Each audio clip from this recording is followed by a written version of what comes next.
Welcome to Worldview Matters, discussing controversial issues, discerning current events, defending biblical Christianity.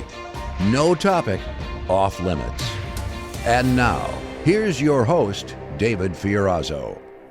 Thank you guys for tuning in, watching, listening, and sharing the podcast. John Haller is our guest today. I want to direct you to his YouTube channel, Fellowship Bible Chapel on YouTube. He does just amazing work. He keeps up with so much that I can't keep up with. So I really appreciate his just research. And like I always kind of, joke around, he reads the New York Times, so we don't have to.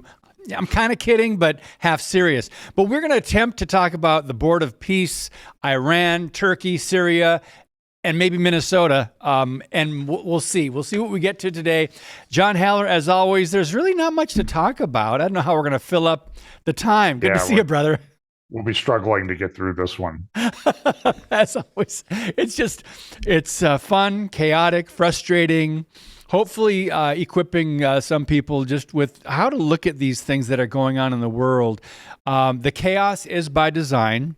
Where would you like to start, sir?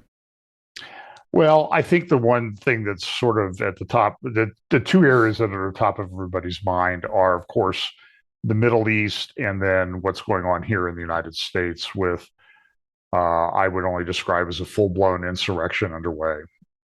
Yeah, so and the media will never frame it that way. But yeah, let's start with what's going on in Iran, because at least the media is covering Minnesota, not from a fair and balanced perspective, but at least they're talking about it with the anti-Trump protests and the chaos, the paid protesters and all that. But let's talk about Iran, because just like we mentioned before we got on the air, like Nigeria and the slaughter of Christians there.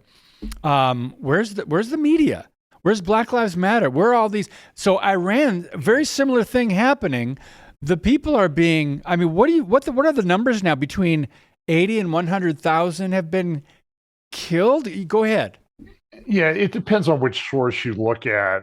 And I do read the New York Times, and did the other day, it's actually in the New York Times today, front page, and then two inside pages spread about what's going on and what's happened in Iran.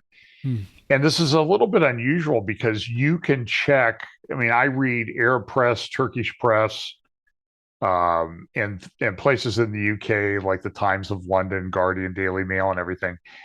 And it's interesting, in Europe and the Middle East, you're not really finding much in the press about what's going on in Iran. And it's been a virtual bloodbath. So it started the end of December. It's been going on now for pretty intensely since about the 8th or 9th of January.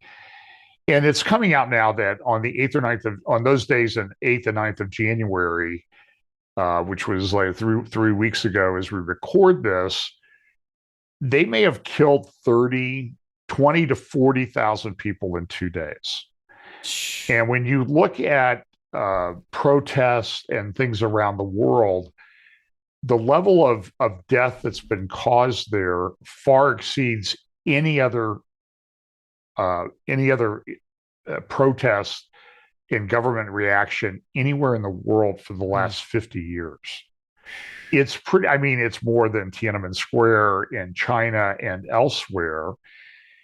You're not old enough to remember, but back in the 50s, there was the protest against the communist government in Eastern Europe, and that resulted in about 3,000 deaths. So multiply that by 10, 15, 20 or more of what happened in just a couple days in Iran. It's been brutal. And unfortunately, I think President Trump may have got out, what do they say in winter around here, out over his skis a little bit, in that he said, well, we support you. You go, help is coming, help is on the way. But here we sit a month later, and nothing has really been done in terms of a direct response. Why do you think that is, John? Yeah, well, I will say this. It is an incredibly complicated Gordian knot, can of worms, whatever metaphor you want to use. I think that Trump, to his credit, and you could just go launch some bombs in there. But what is that going to solve?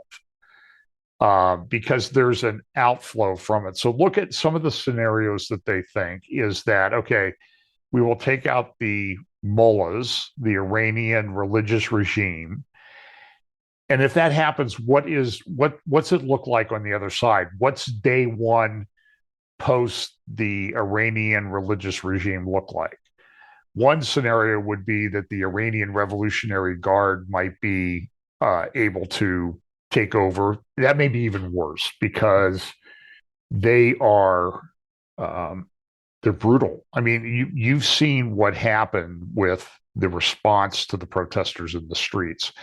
So millions of Iranians went out to the streets, but now maybe 100, let's just say 100,000 of them are dead. So there's a lot of death. And it's been brutal. And you look at the pictures that are now coming onto social media, and they shut down the internet completely. So they've put what the Iranian regime wanted to do was put everybody into a digital gulag, which I think is very interesting. And it's not too dissimilar to what they wanted to do to people worldwide during that Charlie Vector 019er thing we had 4, 5, 6 years ago.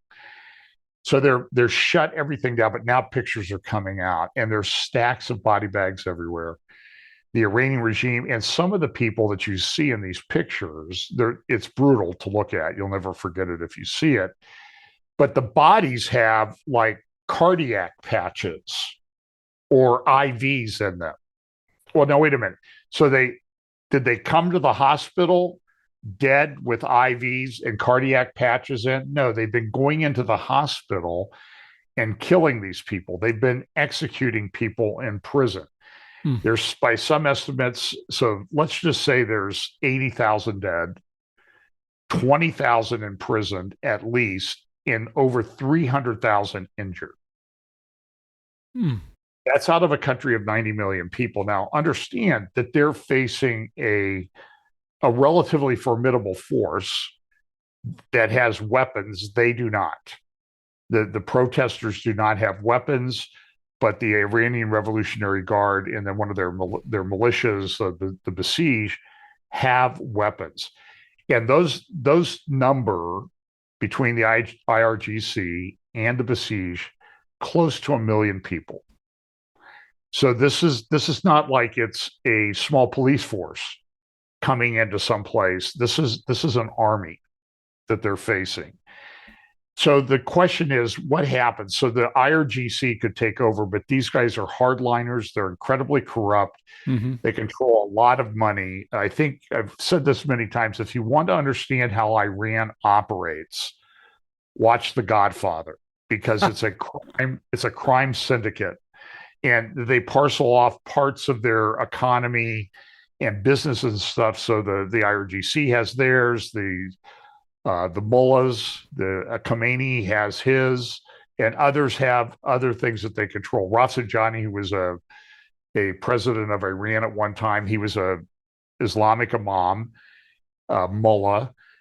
He controlled, by the time he died, he controlled a fortune of about $25 billion. I mean, that makes him one of the richest people in the world. Khomeini controls, at least 5, 6, 7, 10 years ago when they were analyzing it, a fortune of $95 to $100 billion, and a similar amount controlled by the Iranian Revolutionary Guard. So the Iranian Revolutionary Guard could step in. By the way, Khomeini has a son who really runs things. Khomeini is 86 years old. He was injured in a terror attack or a bombing or assassination attempt, so he doesn't have use of his right hand, I believe, if you ever watched the videos of him. So his son could take over. Nothing would change. And his son is probably pretty much running everything. His son controls the social media accounts. I follow Khomeini on X and watch his media site, and they post things all the time. So one, Iranian Revolutionary Guard Corps. Two, the son of the Shah, Pahlavi, could come back and assume power in a constitutional monarchy. But the question is, what's the period of time between the fall of the IRGC and the mullahs and him taking power? That's an unknown. The other thing that could happen, there's two more scenarios. One is, and this has kind of come from some Turkish accounts that have suggested that Turkey might be able, with the backing or blessing of the United States, apparently this has been discussed. Now, I'm just throwing it out there. I'm not saying that I've verified this completely, that Turkey, which has moved in, I want to talk about that in a minute, moved into Syria, taken over Syria, now going after the Kurds. And now we have the Iraqi government, which sits between Syria and Iran, is having terrible trouble. They're taking out the Kurds. It's terrible what they're doing. And the Kurds helped us fight ISIS. The United States has pretty much abandoned them. And now the question is, what's going to happen in Iraq? They're very politically unstable. So there's some question as to, a suggestion has been made that the Turks could move into Iraq and then into Iran. Okay. And that's very interesting when we talk about Bible prophecy, because that brings to mind the prophecy of Daniel 8. So immediately you're going to get objections. Daniel 8 happened a long time ago. That was Alexander the Great. It all happened. That's fulfilled prophecy. Why are you even worried about that?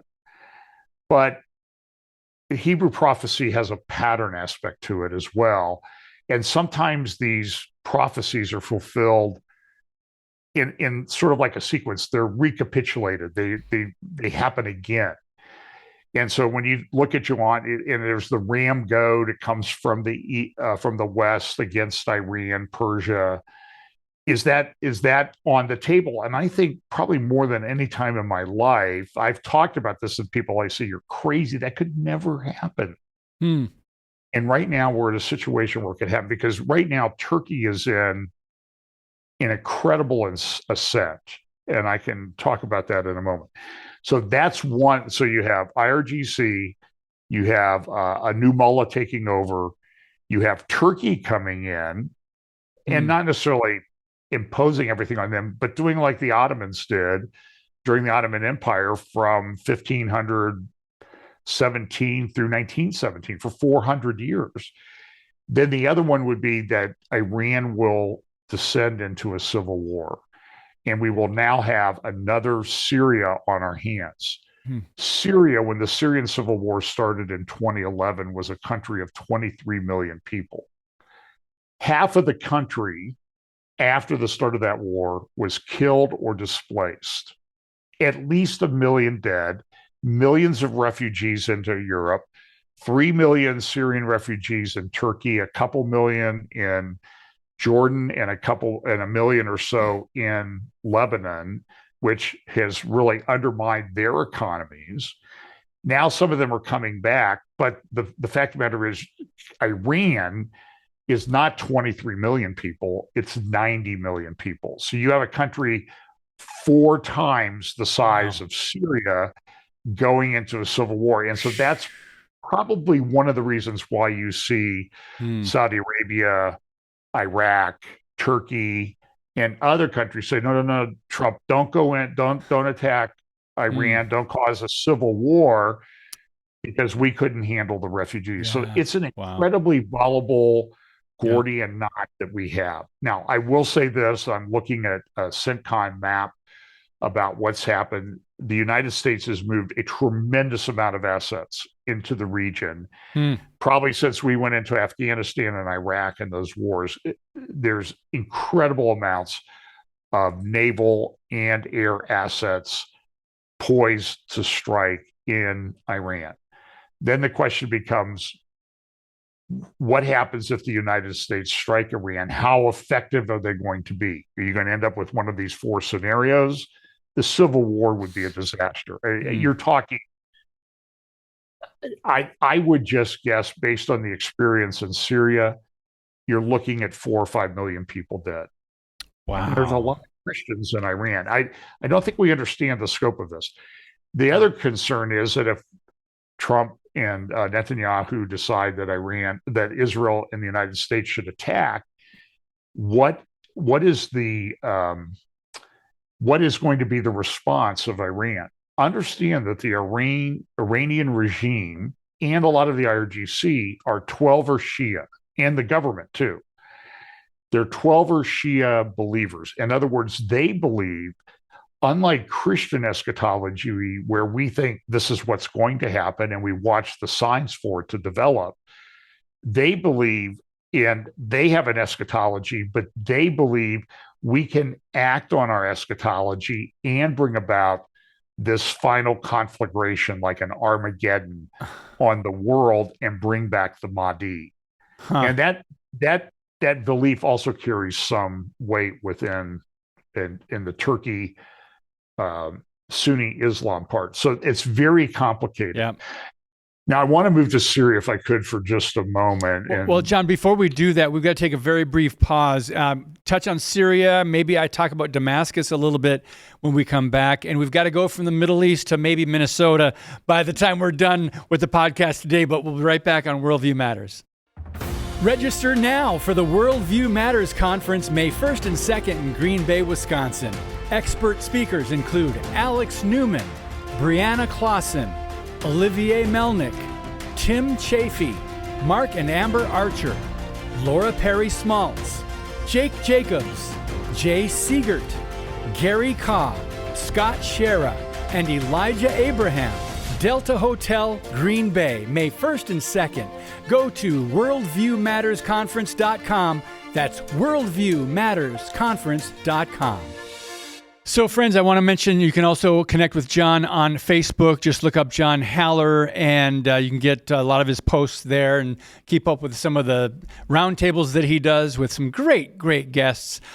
So, John, Damascus is important biblically, and so just touch on that briefly, and we'll try to get to Minnesota, but wherever you want to go now.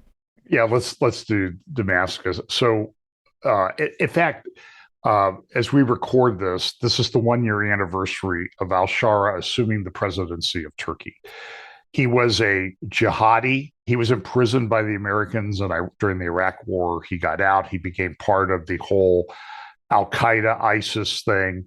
And then under the auspices of Turkey, he was able to take over Syria in about 8 days from his base up around Aleppo. This was a stunning operation. In fact, Putin said in his year-end news conference in 2024, after this happened, that they took over Damascus, which had 30 to 40,000 Syrian troops guarding it, with 800 men. So this is a formidable thing. So he went into the mosque there in Damascus and he assumed the power. So I'll go back to on the 1-year anniversary of the fall of the Damascus regime on December 8th, 2024. On December 8th, 2025, a commentator in Israel on I-24 News named Ruth Wasserman Landy, very intelligent, articulate lady. She's been served in diplomatic corps in Israel, was a member of the Knesset for a time. And she said, we need to realize that there is no longer a Syria. It is a facade. It is controlled by Turkey. And I would agree with her 100%. David Wormser, an analyst, they're both at the Mizgov Institute, and they also serve with some other think tanks. David Wormser, a few weeks ago, I think it was in latter part of December, did an interview on JNS with Dan Diker, and who's with the Jerusalem Center for Foreign Affairs. And he said, listen, what happened on December 8th, 2024 was incredibly significant. This was the first time that Sunni Islam had been in control of Damascus for 1,000 years. So this is incredibly significant stuff that happened back in the latter part of 2024. We're seeing it play out now. And Sunni Islam views Damascus as sort of their geopolitical and religious epicenter. And if you remember Erdogan's son and others, they've done these protests on a bridge in Damascus or in Istanbul saying, yesterday we'll take over Hagia Sophia. They turned it into a mosque 5 years ago, the largest church ever built in the history of Christianity. then today Umayyad, Damascus, and tomorrow Al-Aqsa. So they're making designs on Jerusalem. And so if we think that Isaiah 17 is a future prophecy, it would seem that Damascus will become very important. And now you see Damascus being revived as the center of Sunni Islam right in front of us. Mm. Wow. There is so much going on, John, and the average person cannot keep up with everything. Nor were we meant to, but it's very interesting because so much of this is prophetic, what we're seeing. Boy, we're already down. We're moving really, really fast here. Do you want to wrap up the Middle East before we go to the other M, Minnesota? Well, I think it's going to be very volatile. Turkey is in ascent. Erdogan may be running for office this year. There's also some indications that he may not be in the best of health. But, be as it is made, Turkey is an incredible descent in terms of weapons, technology, drones, drone fighter jets, full-size fighter jets, unmanned fighter jets that are doing things that maybe no other military in the world is doing, at least publicly right now. And it appears that they're trying to find oil. So there's going to be a conflict between Somalia and Somaliland. They're moving also into Libya and into Sudan to grab oil assets there. And that's it's interesting. About 10 years ago, there was an Islamic Turkish holy guy. Everybody thought he was a nut, but he said, if you take over Hagia Sophia, the largest church in Christianity, if you restore Hagia Sophia to Islam, the oil will begin to flow. And so people in Turkey, whether it's true or not, people in Turkey believe that it's true. And I'm telling you, I'm watching these things move around the Middle East, and it's very complicated. Yeah. And it's also very much related to Bible prophecies that we see in Ezekiel, Jeremiah, Isaiah, and elsewhere. Yeah. So speaking of Somalia, let's talk about Minnesota. John, first of all, before we go there, let's state the obvious. You've got that picture. Usually you're in front of Jerusalem with your background there, but that is actually Ohio, which is apparently rare. I was telling John before the podcast, we're in Green Bay, Wisconsin. We don't have any snow. I mean, we haven't gotten snow for like 2 weeks. And look at Ohio. And I don't understand how it all works, but so I'm thankful for that picture because it reminds us it is winter. But John, go ahead. Let's go to Minnesota. Yeah, we got 21 inches recently, and it's been sub-zero and wind chills below zero. So we're not expecting temperatures above freezing until the middle of February. So this is not. This is unusual. Certainly, it's cutting into my golf time. I will say that. And this is another reason they went from global warming to climate change. Yeah, that's right. I would be all for climate change. As I've always said, David, it's never been too hot to play golf, but it's been too cold. Yeah. So John, really quick. Let's talk about Minnesota, where it is cold. Something people don't understand is the Trump administration has not deported as many illegals as the other presidents, even Obama and Biden, and people don't understand that. So to see these protests is very interesting. Go ahead. So the Trump administration has probably deported 10%, 5 to 10% of what prior administrations, Clinton, Bush, Obama, and Biden did. For example, Obama did 12 million. Biden did 10 million. Clinton did 20 million. Trump's done a little over 1 million. Jeez. And so this is a planned, coordinated insurrection. Yep. And there are a lot of people, James O'Keefe and others, are doing great work out there showing how these are planned events to interfere with ICE officers doing their job. And in some cases, by the way, they're going out to get people who've been convicted of abusing children. And so these knuckleheads on the left are going out there to prevent criminals from being arrested and deported and out of our country. This is a sickness, an insanity, a mental illness. I don't know what you want to call it. It's unbelievable.